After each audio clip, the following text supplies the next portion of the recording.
Hi everyone, it's Jenn from McCreath. It's August 6, 2013, 6:05 a.m. I've been up all night, working for the most part, busy shift. Lucky enough that I got to go home early night. Now and then someone will get to go home early. It was my turn. So I got to leave 4:30 instead of 7:30. Still tired though, it's a long day. Had the urge to turn the camera on, just did a 10-minute video on human rights. Now I want to talk a little bit more, since I'm on a roll here. I guess what we will call the exclusion of trans-identified people being profiled or featured at Pride flag-raising events in the province of St. John's, or province of Newfoundland. There have been 3 flag-raising events for Pride that's been brought to my attention. St. John's Pride, MUN Pride on Campus, and Bay Roberts Pride. All had flag-raising events. All had politicians there to speak and bitch and argue and pretend that they're solving all of our world's problems. Zero trans speakers. First and foremost, the St. John's one. I mean, they had 11 people speak, including, I believe, 4 or 5 members of the NDP political party. No trans people. A lot of them want to talk about trans issues, though. Apparently everyone doesn't think that the trans community should be fighting their own battles. Or should be fighting at all. We should sit back and relax and let them do our talking for us. I got a problem with that.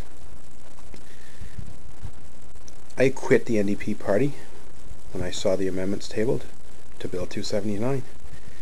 Because as indicated in my website, tcac.org, tcac.org, I demonstrated that the NDP was selling us out as political pawns and throwing us under the bus, creating a piece of legislation that did not offer us the true protections that we really needed. So from that perspective, the NDP, in my opinion, should not be at Pride. They should not be speaking at Pride. It disgusts me that they were there. Even worse, the provincial government, the Conservatives are there. They've been even worse with their ideas on trans human rights. I just did a piece on the Conservative government discussing the fact that a guideline that was written by a non-authority was considered enough to satisfy them. They refused to write the rules. They refused to put gender identity, gender expression in their human rights. And because of that, we suffer. People like Jenn from McCreath has won 2 job competitions with the provincial government in the past 6 months, and they refused to hire her. The deputy ministers overrided both occasions. Competitions won. No, I don't want to hire this person. And guess what? We don't even have to tell you why, because we're the government. We can do whatever we want. We've got a piece of information access laws that we've tweaked to ensure that we can do this to you. Major problem. Trans people are being either fired, dismissed, or they're refusing to hire us. No reason at all other than having a trans medical history. I mean, that's all it is. Changing your hormones. Maybe you're changing your genitals a little bit, but yeah. We still have our education, our social skills, our work experiences. It's absolutely no reason at all for this to be happening. And flag raisings are a great opportunity to raise awareness. It's the one day out of the year that the media actually pays attention to us all. Pride. And I'm not alone. There are trans people all over the world that have had concerns with how the gays have been running Pride. And I'm now officially announcing that there will be a trans Pride in St. John's in the near future. It will event that will have absolutely nothing to do with St. John's Pride or Gay Pride. This will be an event by and for trans people. If you're not trans, don't expect to be invited to speak.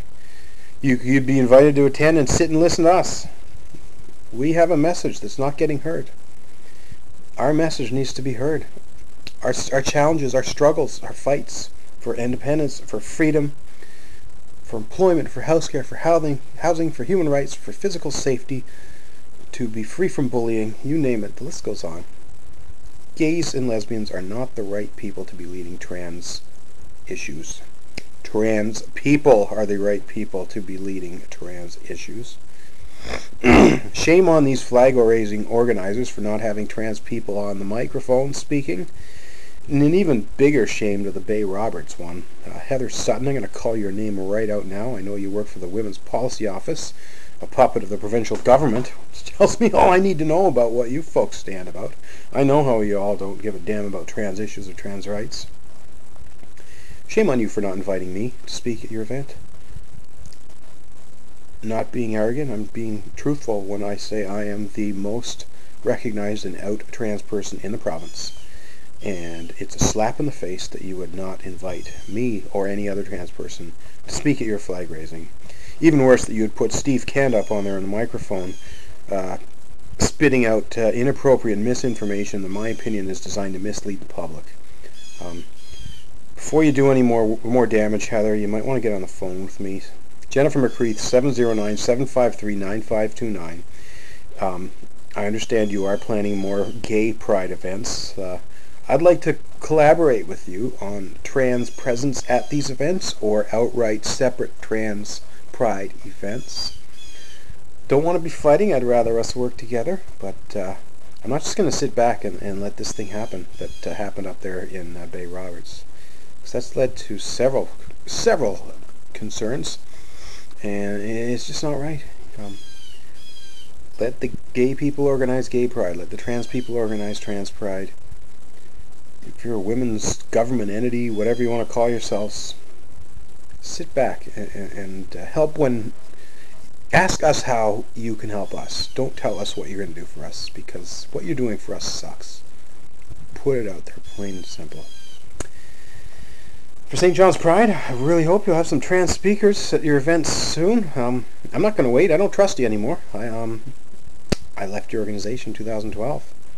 Specifically because I feel the gays were not understanding of trans issues, and they weren't giving the trans people a fair share of that platform.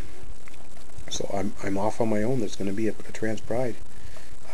Once we decide what we're doing with that, we'll launch it, and hopefully we'll be able to find a way to work together. You promote our stuff, we'll promote your stuff. How's that? And we'll go from there. And let me just quickly throw out another comment. I'll do a video on this one as well, but it seems to be a dichotomy between lesbian politicians and trans politicians here. Everyone loves Jerry Rogers, first lesbian to get elected, blah, blah, blah, blah, blah. First trans candidate runs, not a peep, not an interest, not a mention. One little interview with CBC News. I wouldn't have gotten that if I didn't announce my candidacy for running when I did. So, beware, trans community of Newfoundland. I believe that there are many people out to oppress us and silence us, none perhaps more than the gay and lesbian community leaders. So watch out for these folks. We don't want to be fighting them, but we got to be aware of what they're doing. We can't let them push us under the bus anymore. Jennifer McCreath, thanks for watching.